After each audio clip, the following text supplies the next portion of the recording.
അപ്പോൾ ഇന്നത്തെയും തമ്മിലുള്ള അഭിപ്രായങ്ങളുടെ അകലം വളരെ കൂടുതലാണ്. അപ്പോൾ അതിനോട് പ്രതികരിക്കുന്നത് വളരെ സൂക്ഷിച്ചു വേണം. ഏതായാലും കോൺഗ്രസ്സിന് ഇന്നിപ്പോൾ അതൊരു ചർച്ചാ വിഷയമല്ല. കോൺഗ്രസിൽ ഗ്രൂപ്പുണ്ടെന്നും അഭിപ്രായ വ്യത്യാസമുണ്ടെന്നുമുള്ള പ്രചാരണം അടിസ്ഥാനരഹിതമാണെന്ന് ഉമ്മൻചാണ്ടി പറഞ്ഞു. സ്വാശ്രയ പ്രശ്നത്തിൽ UDF-ലും കോൺഗ്രസിലും ഭിന്നാഭിപ്രായമില്ല.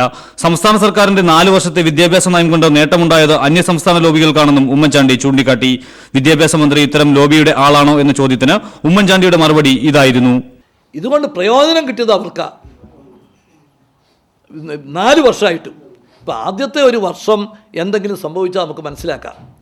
അവർക്ക് പരിചയക്കുറവ് കൊണ്ട് അല്ലെ കാര്യങ്ങൾ കൈകാര്യം ചെയ്യാൻ സമയം കിട്ടിയില്ല എന്നുള്ളത്.